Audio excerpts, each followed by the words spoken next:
Magandang araw po sa lahat. Welcome to my YouTube channel, Dexterity Works at your service. Meron tayong inaayos dito na Yamaha Sniper kasi ayaw na gumana yung kanyang preno. Dinala ni customer dito, sabi niya papatingin daw niya yung kanyang preno kasi ayaw na gumana. Kaya ngayon intro muna tayo. Delikado talaga kapag preno yung nawala sa isang motor tulad itong Yamaha Sniper. Kasi disc brake po yung kanyang likuran at mahirap kapag sa harap lang yung merong preno. Kasi itong preno dito sa likuran ay gamit na gamit kapag sa mga emergency na pag-ihinto, sudden stop na sa tuwing merong biglang tatawid o pabigla-biglang ihinto kapag meron kang nasusundan. Kaya kailangan talaga kondisyon itong preno dito sa likuran pati sa harap. Dito ngayon tatanggalin lang natin yung mga parts dito, yung kadalasan na nasisira kapag ganito na nag-malfunction o ayaw gumana yung kanyang preno dito sa likuran. Yung kadalasan ay yung kanyang rubber cap o yung kanyang brake master kit kadalasan. Kaya ngayon titingnan natin, tatanggalin lang muna natin yung kanyang brake master kasi mahirap kapag isa lang yung preno, lalo na dito pa sa harap yung meron preno tapos dito sa likuran walang preno.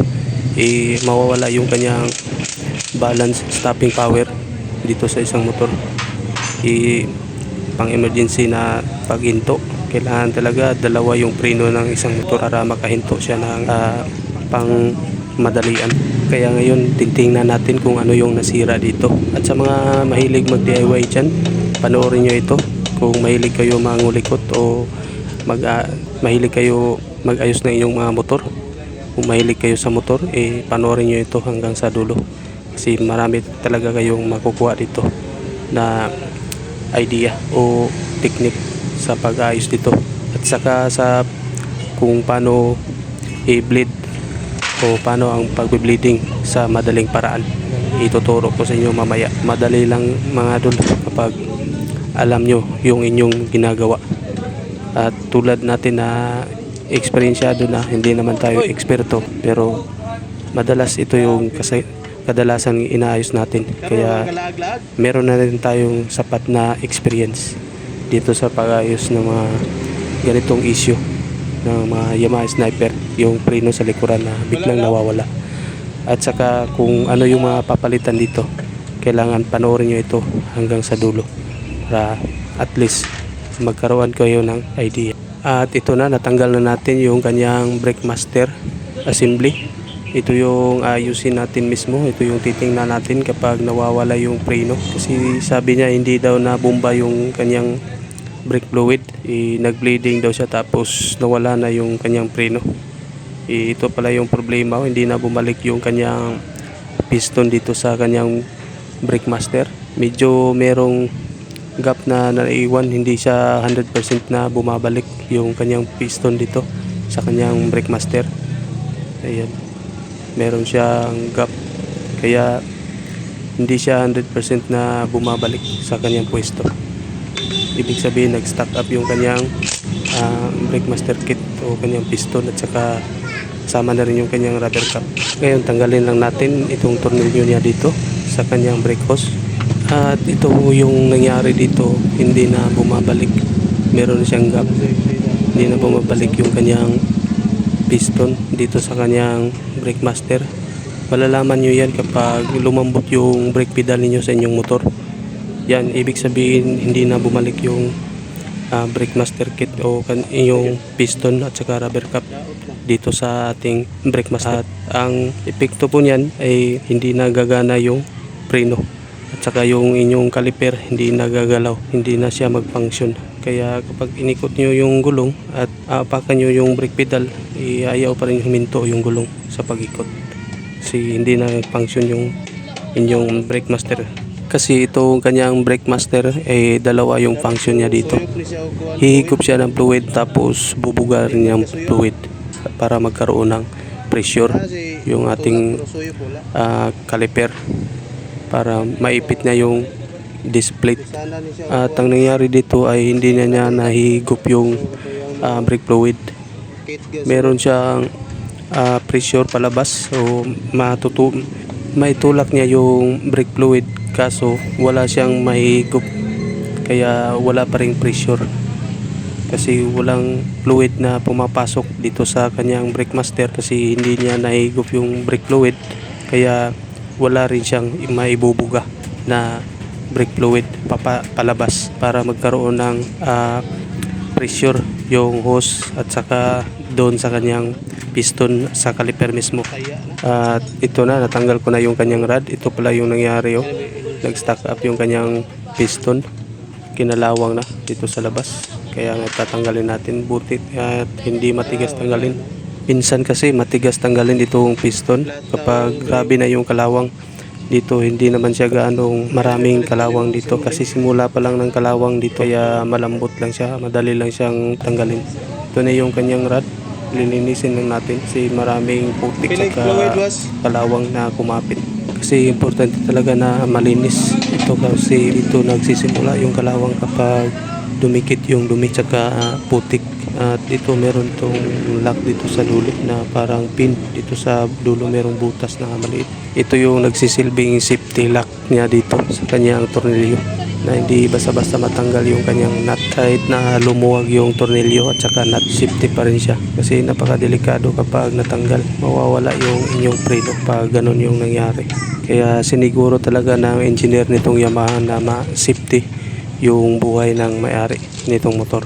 At dahil wala pang budget si customer, itong replacement lang muna yung ikakabit natin na brake master kit.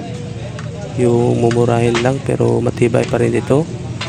At ang gagawin natin dito, pipiliin lang natin yung mga pwede nating ikabit. Ito yung mga nasira lang talaga yung papalitan natin para at least yung mga genuine na ibang parts na genuine ay hindi natin papalitan ng replacement. Yung nasira lang talaga yung papalitan natin. Kasi ang importante dito ay mapagana natin yung kanyang preno dito sa likuran at mapahinto niya yung kanyang motor gamit yung rear brake. At ngayon panoorin niyo ito ng mabuti para magkaroon kayo ng idea kung paano ito ikabit ng maayos, itong nabili natin na brake master kit.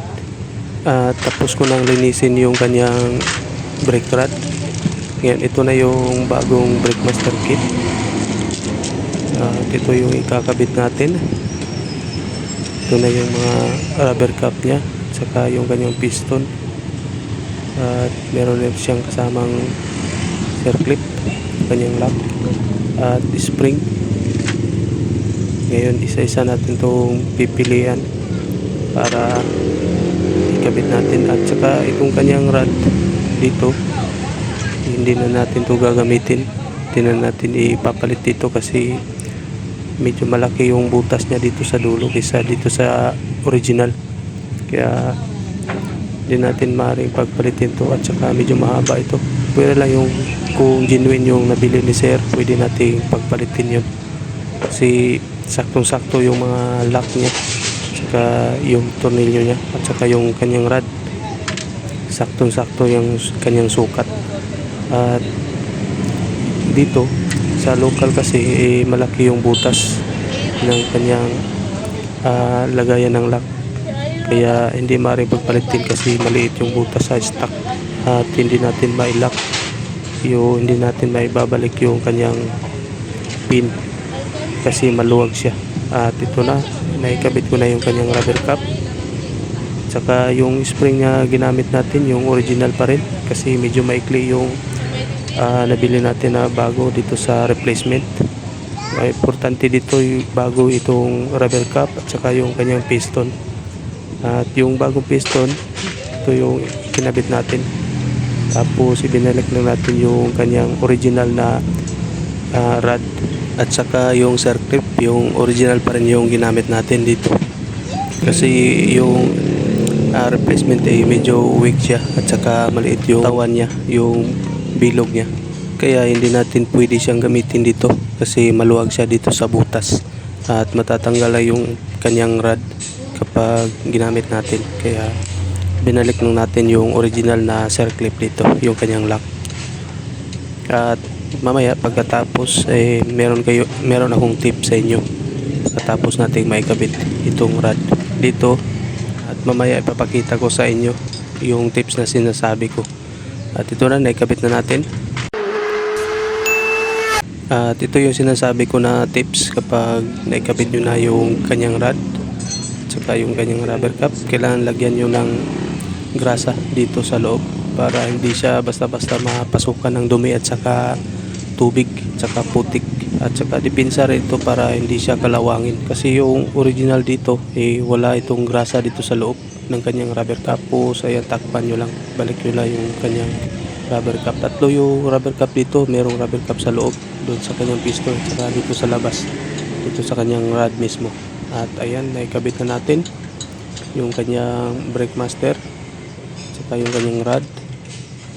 At nalagyan na rin natin ng grasa sa loob para iwas kalawang at hindi basta-basta mapasukan ng tubig at saka alikabok. At patuloy lang po kayo sa panonood kasi mamaya ikakabit natin ito at pagkatapos ituturo ko sa inyo yung pinakamadaling paraan sa pagbe-bleeding itong kanyang brake fluid. At para ma-function ng madali itong kanyang preno ay madali lang mag-function kapag ganun yung style o technique sa pagbe-bleeding na inyong gagawin na ituturo ko sa inyo mamaya. Tapos na nating nasubukan yung kanyang brake master, na bomba ng yung kanyang brake master. Ngayon lalagyan lang natin ng brake fluid dito bago natin ikabit yung tornilyo. Ito yung unang technique na gagawin natin. Ito yung pinakasikreto dito kasi kadalasan yung iba hindi nila nilalagyan ng brake fluid yung butas dyan sa bandang itaas ng kanyang brake master, kaya matagal siya. Kapag nag-bleeding sila ay matagal mag-function, matagal gagana yung preno dito sa likuran. Kaya kailangan talaga lagyan ng brake fluid bago natin ikabit para madali lang natin paganahin yung preno niya. At ngayon ikakabit na natin, ibabalik na natin yung kanyang brake master assembly. At sa pagkabit nito kailangan yung kanyang position ay nakatagilid. Iwasan lang natin na meron siyang masagi o maiwasan na natin na sasabit yung mga kanto niya, yung mga bracket niya dito, yung lagayan ng spring, kasi kadalasan yan yung sasabit dito, kaya mahirap siyang ipasok. At ito na, naipasok na natin dito sa ilalim itong ating brake master. Tapos lagyan lang natin yung kanyang spring dito sa kanyang brake pedal kasi nakasabit itong dulo niya ng spring dito sa ating brake master. Meron siyang sabitan dito sa bandang itaas. Tapos yung butas ng bracket tuhugin lang natin ng Phillips screw para hindi mahirap ikabit yung tornilyo. Dito unahin natin dito sa bandang ibaba. Kabit natin yung tornilyo niya dito kasi dalawa yung tornilyo niya dito. At pag naikabit na natin yung tornilyo niya dito, yung Allen bolt dito sa bandang ibaba, pwede na nating tanggalin itong ating Phillips screw na nilagay dito. At medyo sumabit yung spring ng ating brake light switch dito sa bracket ng ating brake master, kaya medyo nahirapan tayo. At ayan, higpitan na natin yung mga tornilyo niya dito sa bracket. Dalawa lang yung tornilyo niya dito na maikli. At yan, higpitan natin ng mabuti gamit yung cordless impact. Tapos ikabit lang natin itong pin niya dito sa ilalim ng kanyang rod. Ayan, meron itong washer at saka yung kanyang lock, yung pin na maliit dito sa ilalim para hindi matanggal yung kanyang pin mismo. Meron siyang pin lock dito sa dulo, meron itong butas, itong pin dito sa kanyang rod. Ayan, naikabit na natin. Ngayon gupiin lang natin yung kanyang pin lock para hindi siya matanggal. Ayan, nailock na natin ng maayos. Subukan nga natin. Ayan, 100% na siya na bumabalik yung kanyang piston dito sa ilalim ng kanyang brake master. Ngayon lagyan lang natin ng tornilyo itong kanyang fluid container. At pagkatapos nito, ito na yung tinatawag na bleeding. Ngayon dituro ko sa inyo kung paano ang pinakamadaling paraan sa pagbi-bleeding na papangsyon kaagad yung inyong preno.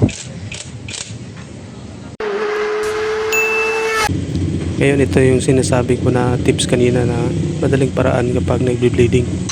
Unang gagawin natin, tatanggalin lang natin yung kanyang bleeder mismo. Tapos dagdagan na natin yung brake fluid dito sa kanyang fluid container. Kaya natanggal na natin yung kanyang bleeder saka yung kanyang takip. Ngayon dagdagan lang natin itong brake fluid, itong ating fluid container. Tapos takpan lang natin yung butas ng ating bleeder. Tapos apakan natin yung pedal. Ayan, yung pinakasekreto yan, apak. Tapos luwagan natin sa yung pagtakip natin dito sa butas, yung ating daliri. Tapos kapag binitawan natin yung pedal, idiin natin ng mabuti yung ating daliri para hihigop siya ng fluid dito. Ayan o, titingnan nyo yung fluid dito sa fluid container, bumababa na siya. Ibig sabihin na hihigop na yung kanyang fluid, nagfunction na yung kanyang brake master. At saka lumalabas na yung brake fluid niya dito sa ating bleeder, dito sa butas, dito sa caliper. Kasi kanina walang lumalabas na brake fluid dito. At ayan, malakas na yung kanyang pressure dito sa kanyang butas. Ibig sabihin na-bleed na natin ng maayos. Dagdagan na natin ng brake fluid dito sa kanyang fluid container. Tapos kapag malakas na talaga yung kanyang pressure dito, ibalik na natin yung kanyang bleeder, yung kanyang tornilyo. Ito na yung kanyang bleeder, ikakabit na natin. Balik lang natin siya dito sa butas ng ating caliper. Tapos higpitan natin. Hindi pa kumakapit yung kanyang preno. Medyo nagka-problema tayo dito ng konti kasi medyo malayo yung kanyang brake pad. Kaya pinukpok natin yung kanyang caliper mismo dito sa gilid, dito sa kanyang guide para dumiin siya. Ayan, kumapit na yung kanyang preno, kaso masyadong ipit yung kanyang plate, yung kanyang disc plate dito sa kanyang brake pad. Ayan, kaya pala nalaglag yung kanyang brake pad. Hindi na nakasabit dito sa kanyang guide, dito sa kanyang bracket. Kaya pala ipit kapag inikot natin, at kailangan natin ibalik sa kanyang pwesto yung kanyang brake pad para hindi siya magiging ipit kapag inikot natin. Kasi medyo nabawasan na yung kanyang brake pad, malapit na siyang maubos. Kalahati na yung nabawas kaya nalaglag siya. Kasi nag-function na yung kanyang caliper, na itulak na ng piston yung kanyang brake pad, kaya nalaglag. At ayan, okay na, gumagana na yung preno niya dito. At kapag inikot natin yung gulong, humihinto na siya kapag inapakan natin yung kanyang brake pedal. Ngayon dagdagan natin ulit ng brake fluid. At saka kanina kapag inikot natin yung gulong, kapag inapakan natin yung brake pedal, hindi siya hihinto yung kanyang gulong. Ibig sabihin hindi nag-function itong kanyang preno kanina.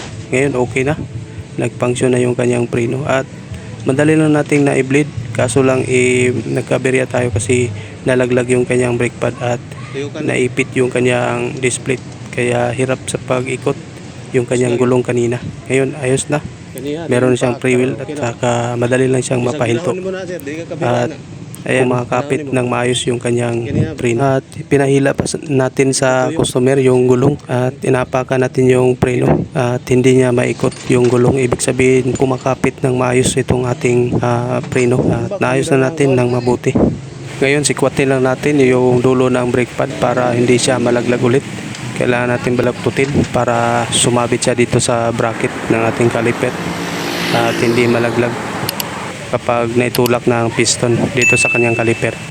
Ngayon ibalik lang natin itong kanyang takip, itong guma niya dito sa bandang itaas, dito sa kanyang fluid container. Tapos takpan lang natin at mamaya i-final natin, testing natin ulit. Pagkatapos nating ma-double check lahat at maikabit yung mga pyesa o yung mga parts niya dito sa kanyang motor, kailangan nating ikabit muna ulit lahat bago natin i-final checking yung kanyang preno. Naikabit na natin yung kanyang footrest.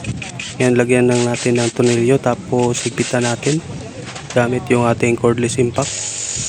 Ayan, mahigpit na yung tornilyo niya dito sa kanyang tambutso. Yan, subukan natin ulit. I-final checking natin yung kanyang preno. Ayan, inaapakan ng mayari. Umihinto na kaagad yung kanyang gulong kapag inikot natin. Kapag inaapakan yung brake pedal, ibig sabihin ayos na yung kanyang motor. Naayos na natin yung kanyang preno. At maraming salamat po sa panonood. Hanggang dito lang muna tayo. See you in the next video. At kung marami kayong natutunan o nakatulong sa inyo itong video na to, sana po huwag kalimutan na mag-like, share, and subscribe. Malaking tulong na po yan sa akin na isang small content creator. Maraming salamat po. Ride safe sa lahat. God bless.